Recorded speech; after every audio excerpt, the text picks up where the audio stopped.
In this video we are going to learn about reactions of alkynes.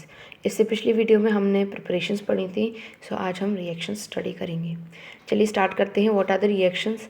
सबसे पहले आता है हाइड्रोजनेशन। हाइड्रोजनेशन का क्या मतलब होता है? Addition of hydrogen. सो ये किस कैटलिस्ट की प्रेजेंस पे किया जाता है? पॉइजन कैटलिस्ट की प्रेजेंस में, जो कि होता है आपका पैलेडियम, कार्बन, BaSO4 या फिर हाइड्रोजन। ठीक है, तो एल्काइन तो आपको सिर्फ और सिर्फ ये रिएजेंट याद रखना होगा। देन फर्दर इसके बाद आप इसका क्या करा सकते हैं? एल्काइन में कन्वर्जन में करा सकते हैं। ठीक है, तो यहाँ पर एल्काइन है, इसका हाइड्रोजनेशन हो जाएगा तो एल्कीन में कन्वर्ट हो जाएगा। एंड इफ़ यू रिमेंबर, हमने पिछली वीडियो में एल्कीन को एल्काइन में कन्वर्ट किया था, तो हमने उसके लिए क्या किया था? हमने उसके लिए पहले उसको हैलाइड में कन्वर्ट किया था एंड देन फर्दर एल्काइन में। यहाँ पर as it is direct conversion हो रहा है with the help of poison catalyst, that is palladium, carbon, BaSO4 and hydrogen. ठीक है ना, तो इस रिएजेंट को याद रखिए और एल्काइन को एल्कीन में आराम से कन्वर्ट कर दीजिए। नेक्स्ट, और अगर आपका नो पॉइजन आपको यूज़ करना हो, मतलब बिना पॉइजन कैटलिस्ट के यूज़ करना हो, तो आपका क्या बनेगा? तो आपका एल्कीन की जगह एल्केन क्रिएट हो जाएगा। तो यहाँ पर दोनों स्टेप आ गए आपके कि आप एल्काइन से एल्कीन कैसे बना सकते हैं और एल्काइन से एल्केन कैसे बना सकते हैं। ठीक है ना, तो ये दोनों ही स्टेप आ चुके हैं यहाँ पर। तो आपको अगर कोई पूछे कन्वर्जन करिए एल्काइन का एल्कीन से, एल्काइन का एल्कीन पे, तो आई थिंक आप कर सकते हैं आराम से। ठीक है, इसको ध्यान में रखते हुए देन आपका आता है हेलोजिनेशन। हेलोजिनेशन का क्या मतलब होता है? जैसे हाइड्रोजनेशन का मतलब होता है एडिशन ऑफ हाइड्रोजन, ऐसे ही हेलोजिनेशन का मतलब होता है एडिशन ऑफ हेलोजन। तो यहाँ पर अब आप एडिशन करेंगे किसका? हेलोजन ग्रुप का एडिशन करेंगे। तो Br वाटर, मतलब कि ब्रोमीन वाटर की प्रेजेंस में आप इसको क्या करेंगे? रिएक्ट कराएंगे।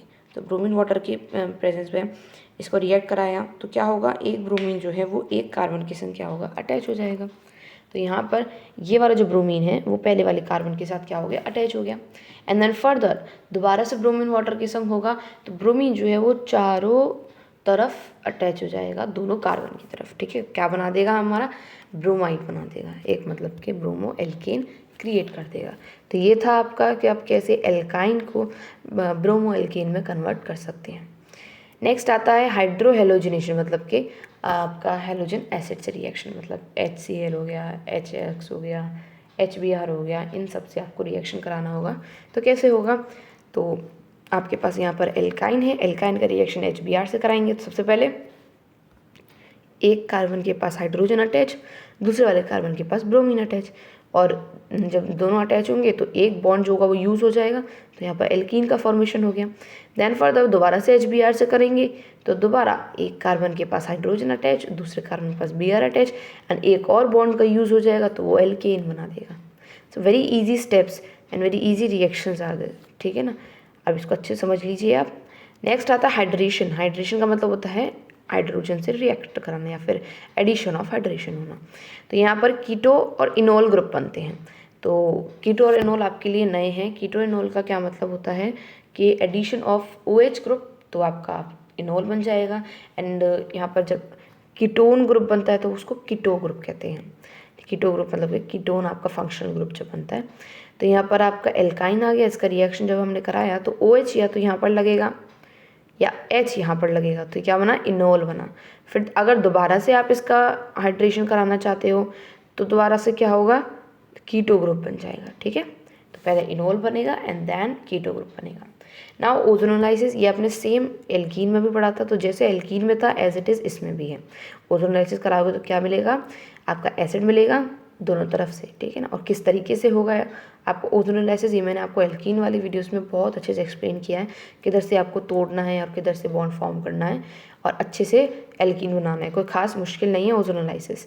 Next hydroboration. Hydroboration BH3 whole twice के संग रिएक्ट कराता है। ये भी सेम एल्कीन के केस में हमने पढ़ा था, नॉर्मल सी चीज़। तो इसमें एल्काइन को एल्कीन में कन्वर्ट करने के लिए BH3 होल ट्वाइस का यूज़ किया जाता है। तो ये आपने रिएक्शंस पढ़ी। अब इन रिएक्शंस के बेस पे कुछ इंपॉर्टेंट टर्म्स पढ़ते हैं। पहला, catalyst mixed with the selective inhibiting agent is called the poison catalyst. तो पॉइजन कैटलिस्ट होता क्या है? वो कैटलिस्ट जो सेलेक्टिव इनहिबिटिंग एजेंट्स के संग रिएक्ट करता है तो उसको पॉइजन कैटलिस्ट बन जाता है वो।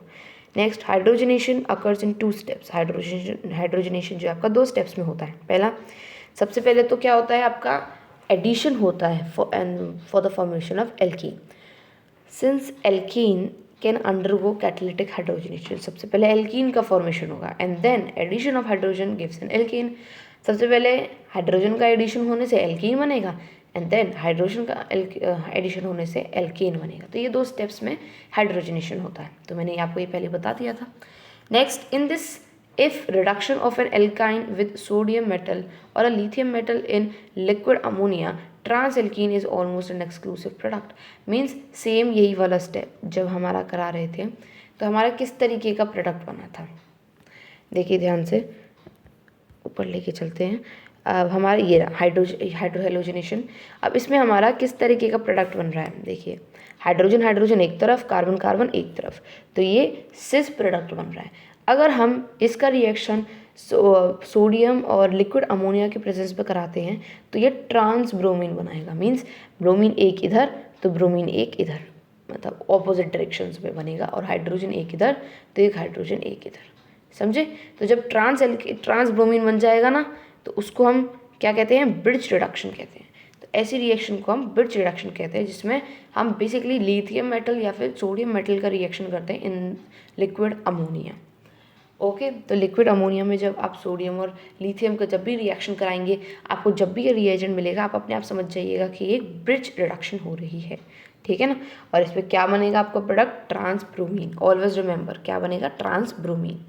Next, hydrohalogenation is in accordance with the Markovnikov rule. तो हाइड्रोजनेशन आप मार्कोनिकॉफ रूल से कराएंगे। मैंने आपको पहले ही एक्सप्लेन किया है व्हाट इज़ मार्कोनिकॉफ रूल। मैं एक बार फिर से बताती हूँ। मार्कोनिकॉफ रूल आपका ये होता है जिसमें कम हाइड्रोजन वाले कार्बन पे बॉन्ड लगे, ठीक है।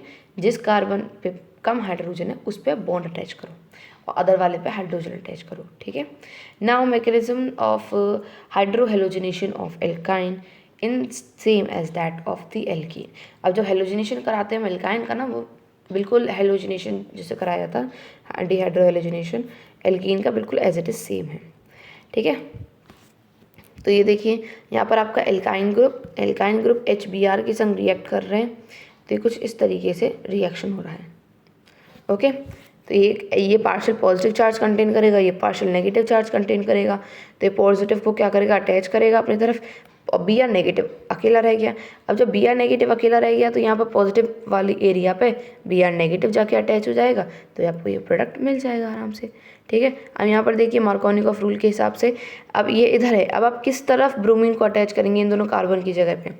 कम हाइड्रोजन किस पे है, कम हाइड्रोजन आपके पास इस वाले कार्बन पे है, तो इस वाले कार्बन पे क्या होना चाहिए, ब्रोमीन का अटैच होना चाहिए। या फिर आप कह लो यहाँ पर आपका कार्बोकेटाइन बन रहा है ना, तो आपका किस तरफ कार्बोकेटाइन अटैच होना चाहिए, इस तरफ कार्बोकेटाइन अटैच होना चाहिए। तो ये क्या हो जाएगा, आपका मोर स्टेबल हो जाएगा। और एज इट इज़ यहाँ पर क्या हो गया, ये वाला मोर स्टेबल हो गया है, ठीक है ना। यहाँ पॉजिटिव चार्ज लग रहा है, ध्यान रखना, कार्बोकेटाइन बन रहा है ये। अगर ये रेडिकल बनता तो यही सेम केस उल्टा हो जाता। अगर यहाँ पर H2O2 होता, परऑक्साइड होता, तो यही सेम केस भी उल्टा हो जाता। ओके, ऐसे ही यहाँ पर ये वाला लेस स्टेबल होगा जब ज़्यादा हाइड्रोजन वाले पे होगा, ठीक है ना। आई होप आपको ये सब ऑलरेडी क्लियर होगा। नेक्स्ट हम आगे बढ़ते हैं। Because of the electron withdrawing nature of bromine atom, the availability of pi electron in one bromoethene is less than that of the ethene. तो इलेक्ट्रॉन विड्रॉइंग नेचर की वजह से जो अवेलेबिलिटी होती है पाई इलेक्ट्रॉन की वो कम होती है इथीन के केस में। इसीलिए इलेक्ट्रोफिलिक एडिशन जो होता है HBr का टू 1 ब्रोमोइथीन वो काफ़ी स्लोअर होता है than that of the ethene. So ठीक है, ये तो बेसिक सी नॉलेज थी आपकी कि 1 ब्रोमोइथीन जो है वो काफ़ी स्लोअर रिएक्शन कराएगा देन द इथीन। नेक्स्ट, अगर यही सेम चीज़ मैंने आपको अभी भी बताई थी कि अगर ये जो रिएक्शन परऑक्साइड के केस में होता है तो आपका मार्कोनिकॉफ रूल नहीं यूज़ होता। अब इसको मार्कोनिकॉफ रूल से करेंगे तो यहाँ पर ब्रोमीन अटैच होना चाहिए कि नहीं, लेकिन परऑक्साइड आपने देख लिया तो अब अपने आप समझ जाइएगा कि उसका उल्टा केस होगा, तो हमें ब्रोमीन यहाँ पर अटैच करना है। अब आपने यहाँ पर सेम यहाँ पर देखा तो मार्कोनिकॉफ रूल के अकॉर्डिंग ब्रोमीन कहाँ पर अटैच होना चाहिए, इधर अटैच होना चाहिए, लेकिन आपने परऑक्साइड देख लिया। परऑक्साइड जैसे ही देखा आप समझ जाओगे कि इसका उल्टा केस करना है हमको, तो इस तरफ अटैच कर देंगे हम। Is it clear? तो इस तरीके से रिएक्शन हुआ है। ये देखिए ज़रा सेकंड वाला केस जो है वो बिल्कुल ही थोड़ा सा डिफरेंस है। यहाँ पर दोनों ही तरफ सेम हाइड्रोजन है कार्बन पे। अब ऐसे केस में आप क्या करोगे, ऐसे केस में या तो ऐसी सिचुएशन हो सकती है कि आप किसी भी कार्बन पे लगा सकते हो, लेकिन in this case terminal carbon पे तो ऑलरेडी ब्रोमीन है, तो आपको हमेशा क्या प्रेफर करना होगा कि सेकंड वाले कार्बन पे ही लगाएं। क्यों? क्योंकि टर्मिनल कार्बन पे ऑलरेडी ब्रोमीन अटैच है, तो वहाँ पर हाइड्रोजन अटैच होगा और दूसरे वाले पे कार्बन अटैच कर सकते हो। ठीक है, ऐसा क्यों हुआ? क्योंकि दोनों कार्बन पे सेम हाइड्रोजन थे, किसी पे ना तो कम, किसी पे ना तो ज़्यादा थे। ओके, नाउ अब जो आपने इनॉल और कीटो ग्रुप पढ़े थे, तो इनॉल इज़ वेरी अनरिएक्टिव, अनस्टेबल होता है काफ़ी। सो दे आर आइसोमेरिज, मतलब टोंटोमेराइज हो सकते हैं वो आराम से, टू गिव एल्डिहाइड और कीटोन कॉल्ड कीटो इनॉल। तो कीटो और इनॉल ग्रुप जो होते हैं ना, वो काफ़ी ज़्यादा आपके क्या होते हैं, अनस्टेबल होते हैं, तो वो फर्दर और रिएक्शन करके फटाफट से एल्डिहाइड और कीटोन्स बना लेते हैं। In hydration for the unsymmetrical alkyne addition जो होता है वाटर का, it takes place in accordance with the Markovnikov rule. तो आपको ये ध्यान रखना होगा कि किन किन रिएक्शन में मार्कोनिकॉफ रूल आप फॉलो कर सकते हो।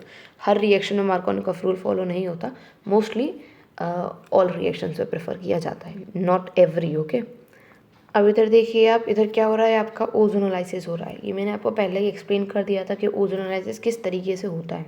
ठीक है, एक और बार बता देती हूँ आपको।